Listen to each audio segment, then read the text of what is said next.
Hello, bachcho. Let's read the question. So the question says the probability of a student A passing an examination is 3 by 7 and of student B passing is 5 by 7. Assuming the two events A passes, B passes as independent, find the probability of only A passing the examination. So बच्चों इसका की concept देख लेते हैं. की concept. सो बच्चों यहाँ पे जो हमारा की कॉन्सेप्ट यूज होगा वो हम यूज करेंगे प्रोबेबिलिटी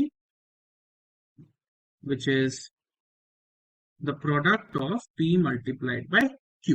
अब बच्चों यहाँ पे जो मेरा P है that is possibility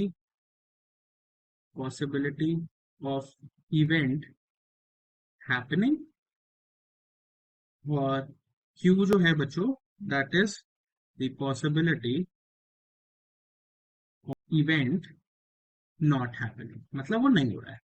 राइट. तो देखो इस केस में हमें दे रखा है दो स्टूडेंट्स हैं, स्टूडेंट ए और स्टूडेंट बी. तो इसको मैं ऐसे लिखते हैं बच्चों. P1 मान लेते हैं. P1 which is probability of A passing. तो कितना दे रखा है क्वेश्चन में? 3/7. राइट. 3/7 दे रखा है. और मान लो एक P2 प्रोबेबिलिटी मान लेता हूं, that is probability of B passing, that is given to us as 5/7. ठीक है.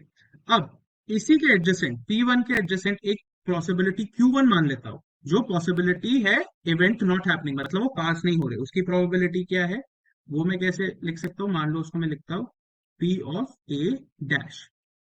वो क्या हो जाएगी? 1 minus probability of event happening. Right, यही होएगी. तो 1 माइनस 3/7 कर लो बच्चों, कितना होता है?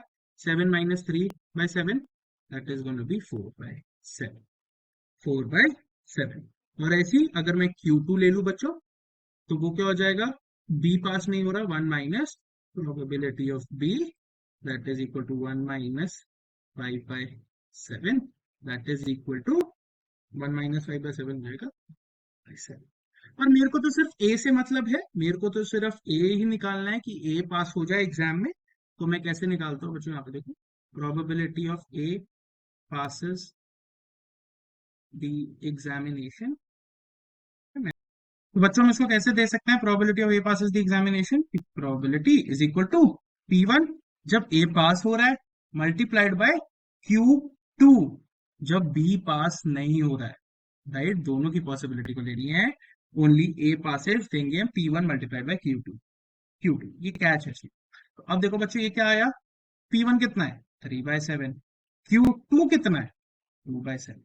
टोटल आंसर हो गया 6/49.